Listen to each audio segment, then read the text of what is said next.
Мазда жүресің тек жазда деп. Ассалаумағалейкум. Запуск машины 1988 жылғы Мазда. Кеттім далаға. Мазда батпайсың сазда дейді. Ал давай, бісміллә.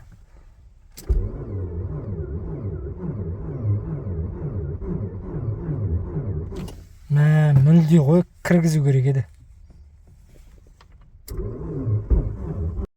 Қазір далаға шығып баратып, как раз айтып тастайын. Кеше түнде аккумуляторды кіргізуге ұмытып кеттім.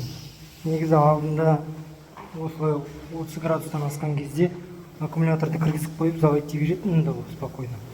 Ал қазір түнде 40 градустай болды.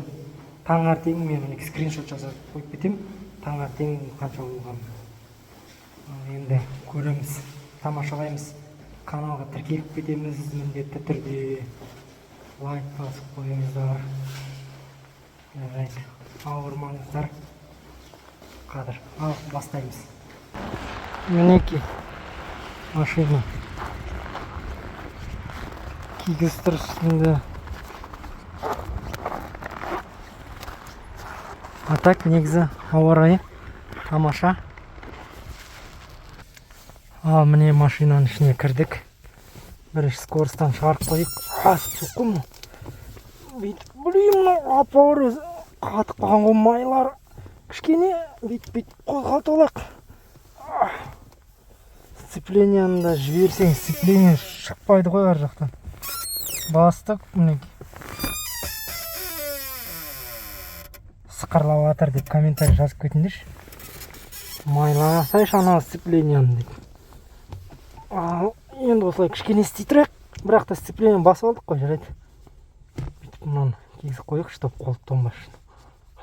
Привет деп лайк басып кетіңіздер де. Осылай. Лайк. Ал жарайды, жақсы. Так, сөндіріп тастайық. Свет сөндірдік. Ал давай, бісміллә.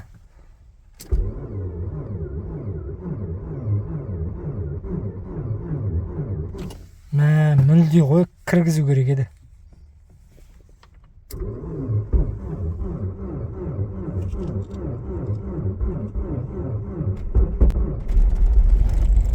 Мәссаған, мен уже ойлап атқан, блин, зря түсірдім видеоны. Позорым шығып. Қалай мәз болмайсың осыдан кейін, мінеки. Мазда батпайсың сазда дейді. Кейбіреулер айтады, Мазда жүресің тек жазда деп. Бірақ та олай емес. Ойбай, мұны машина қозғалып кетті ғой, жаңа сцепленияны жібергем да.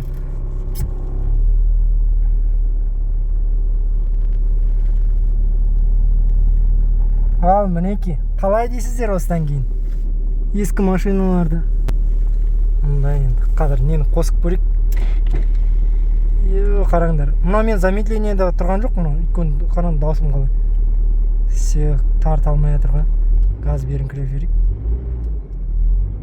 Қараңдар, қалай.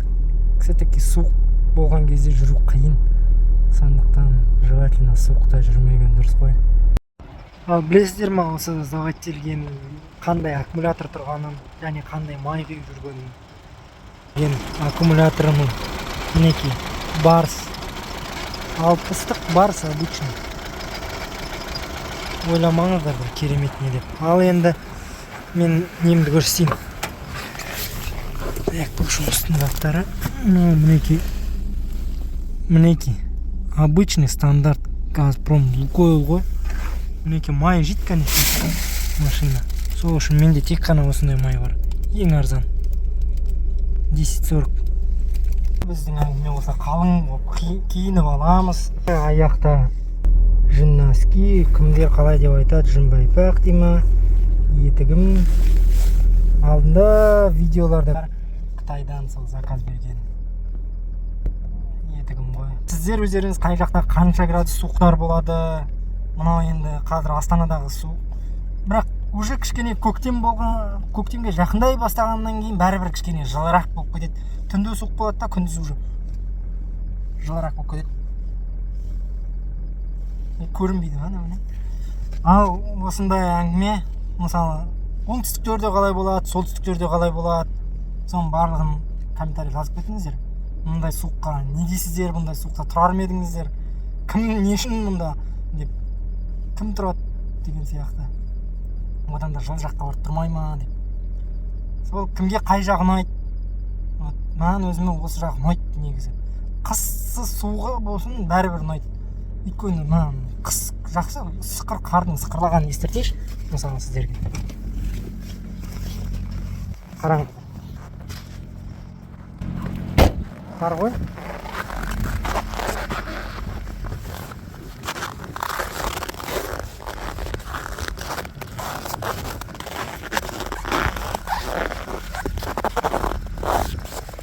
Мұндай жылтырап тұрады ғой қарлар үшін. Мына жерде қазір қатты жылтырап тұрады ма? Бірақ жылтырап тұратын қарлар болады.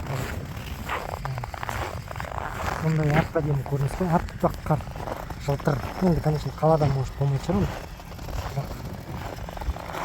Көргеніңіздей, мен өзім негізі Петропавл, солтүстік Қазақстаннан боламын.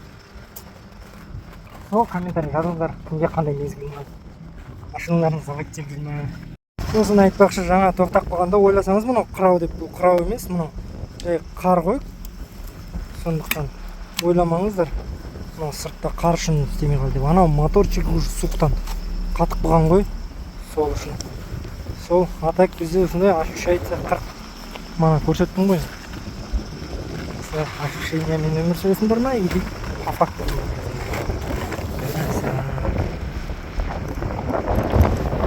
Қолым қатып қалды ғой.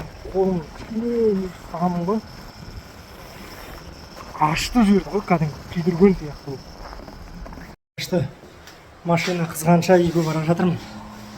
Сізден көріністі кішкене айтайын, енді қорытынды жасайық осыдан. Енді осындай түкірген кезде түкірік жерге түспей атып қатып қалатын аязда ескі